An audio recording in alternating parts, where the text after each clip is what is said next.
Hey fellow explorers, we're just finishing up our first Disney cruise. We spent 2 nights on the Disney Magic from San Diego to Ensenada, Mexico, and in this video, I'm going to tell you what it's like to travel with a toddler. We had our 3-year-old daughter, the curious princess, on board, and we had a lot of questions ourselves about what is it going to be like on a cruise with a 3-year-old, and so if you're considering whether it's right for you, well, hopefully this video will answer that. All right, first, starting for the cruise, we were booked with a 12:30 departure time out of the port. We got in about a half hour before our boarding time. We got in line. They put up these lines about 45 minutes before the boarding time is there. Through the line took us maybe 45 minutes from the time we were called to the time we got through the ship. There's a whole bunch of different checkpoints and things like that.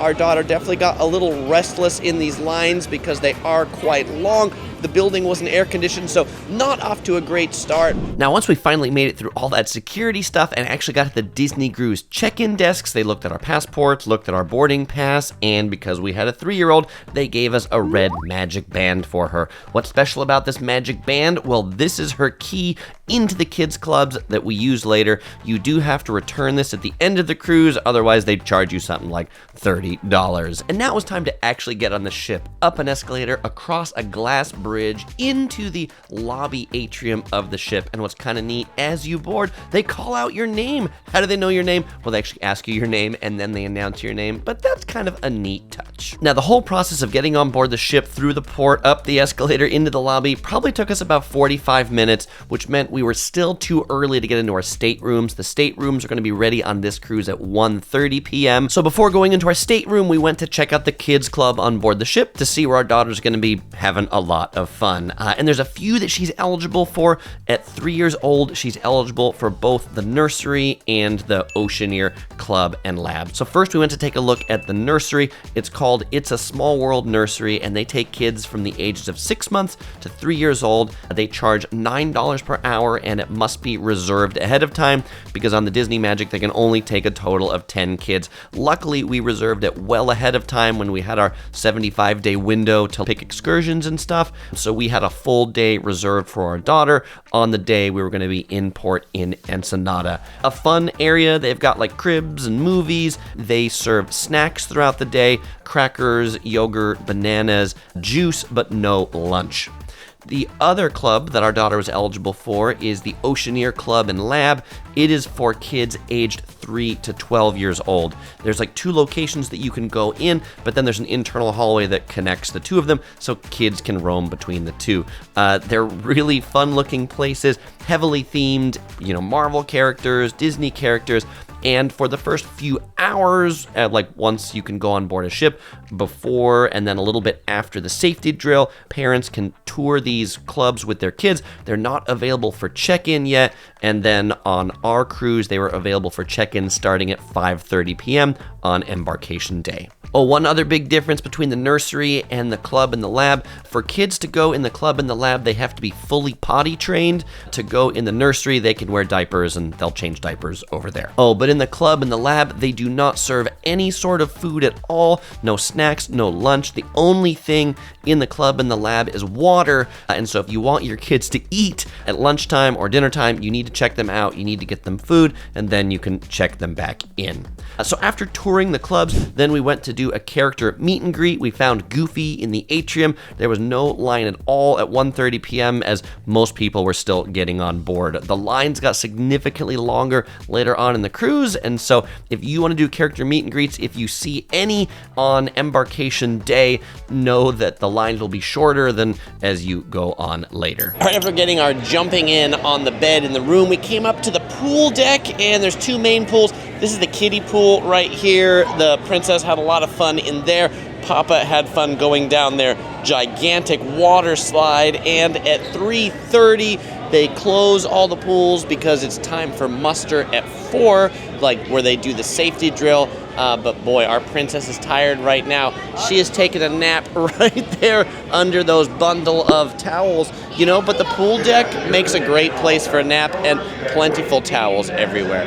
Oh, and I think they are telling us on the overhead to report to our assembly stations for the safety drill.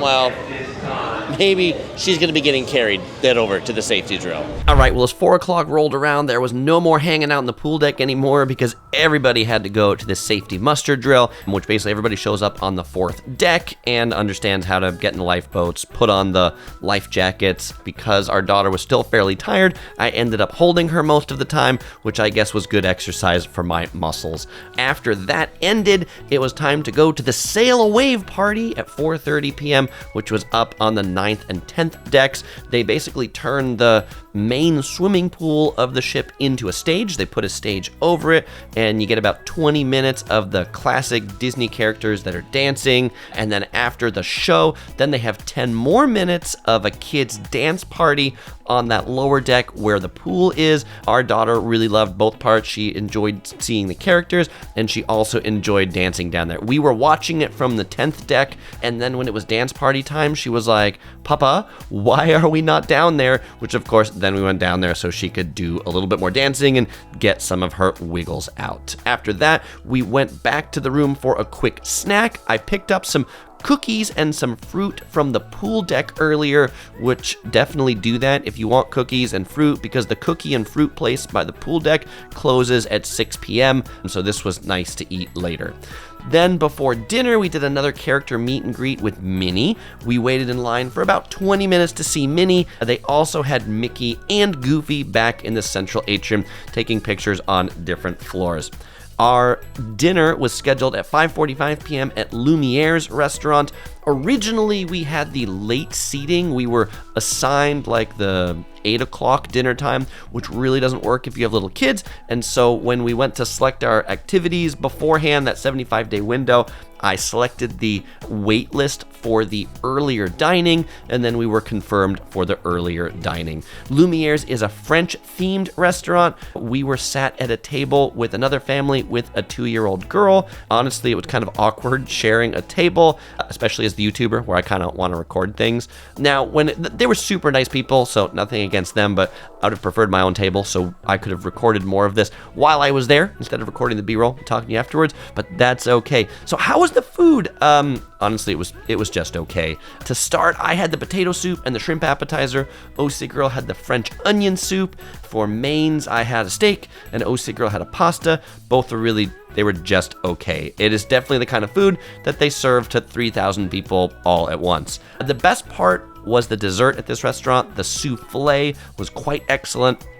If I were to do it again, I might get 2 souffles and a little bit less of my main course or my appetizers. Our daughter had the marinara pasta with apple slices and veggies. It didn't really look all that exciting, but she enjoyed it. What's kind of neat is when you sit down, they take the kids' orders first and they bring the kids their food first so that your kids aren't super cranky. It then does take a while for the adults to get their food. For dessert, our daughter did really enjoy the Mickey ice cream bar. She got that all over her mouth and really ate nearly the whole thing. The entire dinner from beginning to end, sitting to leaving, took a little over an hour, which is really longer than I would like sitting down with a 3-year-old.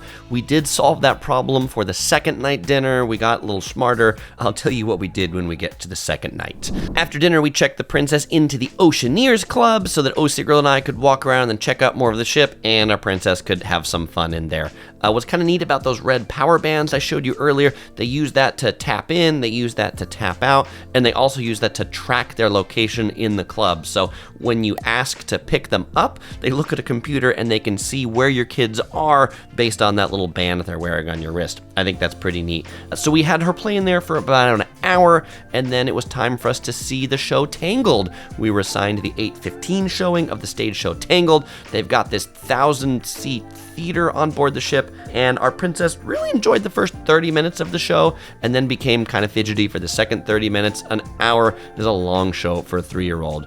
After that, it was time to go back to the room, shower time. It's nice that the shower is a handheld shower. We had good water pressure, and then I wanted to get some drinks for the night. So the options are room service, but I didn't want to wait for a long time.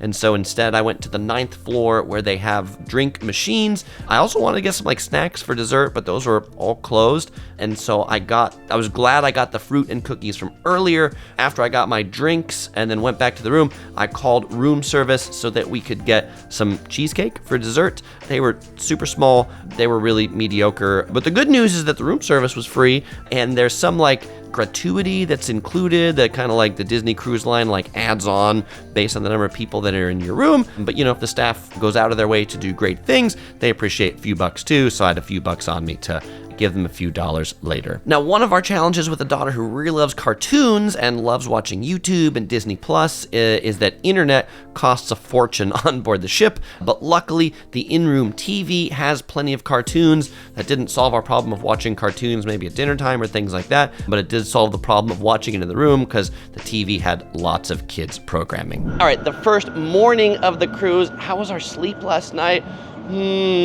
Princess had a little coughing fit and yacked all over the comforter. Good news, room service was pretty quick. They came to the room within about 20 minutes, brought us a new comforter, took out the old one, and so that is a nice thing about staying on a cruise that caters to kids, is that they know those little things can happen often. And no, it wasn't like she didn't get sick from anything on board the ship, and wasn't sick when we got on the ship, but sometimes she coughs and has some like post-nasal drip, and then at night that just happens. So bummer. But other than that, I'd say we slept well after that little fiasco. And now it is morning. The princess is sleeping along with OC Girl in the room. It is 7:40 right now. And just heading up here to the front of the ship, we are pulling into Ensenada. I'll show you what that looks like in just a second, but just to let you know, before that I had breakfast down at the breakfast buffet. Just me, we've ordered room service for everybody else. So we'll see what that looks like when we get down there. But you can see down here, actually I'll just turn the camera on so you can see this way.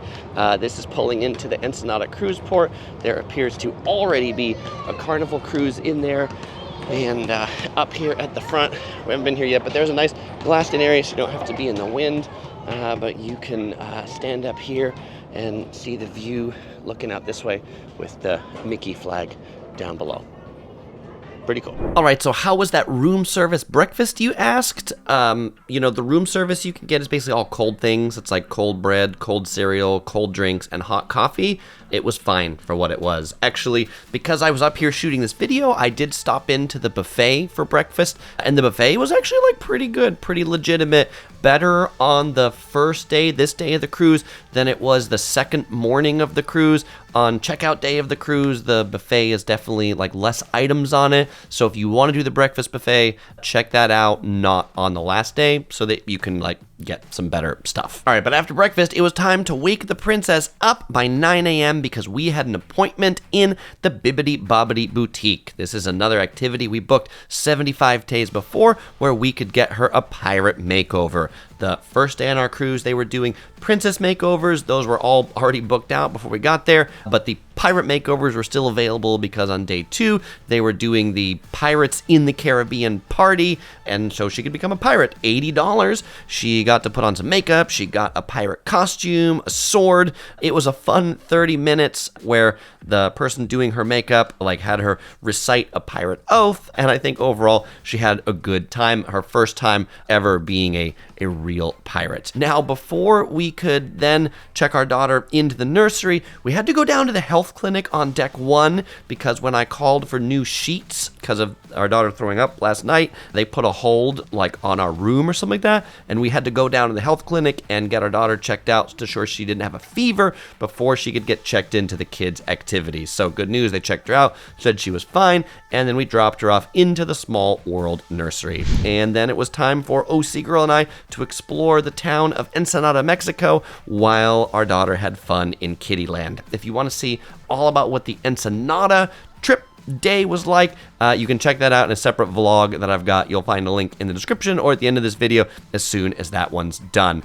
Boarding time to get back on the ship. We had to be back on the ship by 4:45. We got back on by 4 to make sure our daughter actually had parents that go pick her up. We picked her up from the nursery and then went up to the pool deck to go have some snacks. They've got like ice cream and they got French fries, and so we got her a bunch of nice kitty things to eat. So after getting her belly full, then we went to do another character meet and greet. Which character that she hadn't gotten to meet yet that she really wanted to meet was Donald. And so Donald was doing a meet and greet at 5 in the atrium, and so we got in line and waited for about 45 minutes. The line was so long, but our princess really enjoyed that meet and greet too, you know, because now she's met one of those cartoon characters that she sees all the time on Disney+.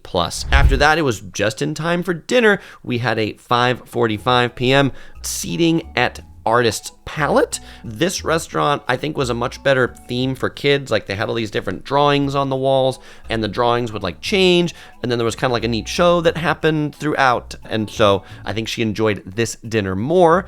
Although what we learned, and I told you we would tell you our secret earlier, was because the kids get their food quickly, that once our daughter was done eating within the first 15 minutes of being there, instead of having her sit with us for another 45 minutes, I left while OC Girl kept eating, and I checked our daughter into the other kids club she hadn't been to yet, the Oceaneer's Lab. And then I went back down to finish my dinner, which I think all of us enjoyed this divide and conquer approach so much better. At the end of this meal, there was some kind of like fancy music, and the restaurant wait staff all kind of like marched like a little parade and waved. I think this is because this was our last dinner on the cruise. What I would say is kind of neat. We had a short cruise, but even by the second night, the staff got to know us. Our waiter was the same waiter, like your server will like follow you around to the different restaurants. And so if you're on a long cruise, you know, I think with kids, they get to know them well. And so if there's certain things you want or certain things you don't want, we found you could ask for just about anything, and they were happy to oblige the request. So the service team on board the Disney ship was totally phenomenal, and they know that they're dealing with kids, and they're like specifically trained to deal with kids. And I think frankly they have to like kids, otherwise why would they work on a Disney cruise? So about an hour after we finished dinner at 8:15, it was time for us to go see the show this night in the Walt Disney Theater. Disney Dreams was the show that they had on offer this evening. We enjoyed this show better than Tangled because this one had more classic Disney characters and songs. I can't show you the actual performance because they don't let you record in it, but instead of checking our princess out and having her sit in here and be squirmy, we left her in the kids club where she could have more fun, and then parents could have more fun watching the show. The stage shows run just about an hour, and so once the show was over at 9:15, we picked up the princess from the kids club and went up to the 9th and 10th deck for the Pirates in the Caribbean party. Now, the party starts at 10 p.m., which, if you know anything about 3-year-olds, that's a little bit late. And our princess lasted until 9:55 before falling asleep on yours truly's shoulders. All good. Sigurd and I, we stayed around for about 10 minutes to watch the show. Another fun kind of dance party. The Disney characters come out. They do fireworks at sea, but we didn't get to see those because, well, it was time to put the little princess back to sleep in the room. Now, for our final day on board the ship and debarkation day, we were assigned a breakfast time of 7:15 a.m. at the third restaurant we hadn't eaten yet, and that is definitely way too early for our daughter to be up. And so instead, OC Girl and I took shifts up at the buffet. The buffet was open starting at like 6 in the morning until 8:30 a.m. So we each took a shift up there and then came back to wake up the princess at around 7:45 so that we could then get out of the room at 8. Getting off the ship was definitely a little bit of a pandemonium because people were like waiting for their breakfast. They have 2 different breakfast seatings. There's the early seating, 7:15, and then there's a later seating, but you have to be out of your stateroom by 8, and so if you have the later breakfast seating, then you've got to bring all of your stuff with you, which is why we opted to take shifts eating in the buffet, and then at 8 o'clock, just go ahead and leave the ship. Overall, though, how was it? How was the Disney cruise with a 3-year-old? It was indeed a great magical experience. Our daughter loved it quite a bit. The kids clubs were phenomenal because she could have a great time in there, and then her parents could enjoy some adult time of themselves. The thing that I was probably most disappointed at on this cruise was the food. I really felt that the food in the restaurants and also the food up on the pool deck was just mediocre at best. Even some of the food I felt was like below mediocre. It was the food at Disneyland in the theme parks, I think, is much better than the food I was served on the Disney cruise. And so Disney, if you're watching this, make some better food, please. But you know, for 3-year-olds, she didn't know the difference. The food was just fine because it's all the things kids likes. For adults, we would have just loved some things that were a bit tastier. I also wish the quick service food offerings were open longer. They seemed to close really early. They were closed when the restaurants were open. The buffet was only open for breakfast and lunch, but the buffet was not open for dinner. Honestly, the buffet would have been the perfect solution for us for dinner because we could get in and we could get out in 30 minutes. And so that's another one, Disney. Why is the buffet closed for dinner? I don't get it. You know, but if you're here at the end watching this, wondering if a Disney cruise is right for you and your toddler, I think that this is squarely what this cruise product is aimed at. It is made for parents with kids, particularly parents with a lot of kids, because it's hard to handle all of them, and so you can check all of them in to the kids clubs. Also, parents who maybe like to have a little bit to drink at night while their kids have fun. The kids clubs are open until midnight. They're really designed so that you as an adult can have a good time and your kids can have a good time all at the same time, just in slightly different places doing different activities in a fun, safe environment. And I think this Disney cruise does indeed meet that. Just know that you are going to pay a premium for a Disney cruise over other cruises, but it makes sense because, you know, there's a lot of things on a Disney cruise that aren't on other cruise ships. You know, people dressing up in costume as characters, that's not free. The stage shows, that's not free. And the staff definitely is trained to a level to have a great time with kids, and that's not free either. Well, fellow explorers, if you want to dive in more about Disney cruises, I've got more videos on Disney cruises. I've got a full ship tour of the Disney Magic, the one we rode on. I've got a vlog of our day in Ensenada. I've got a things to know video about just like everything you need to know for your first time on a Disney cruise, not just for parents of toddlers, but in general. And so as soon as those videos are done, they'll be up on your screen. They'll also be in the description below. And as usual, I won't say goodbye because I'll see you in the next video.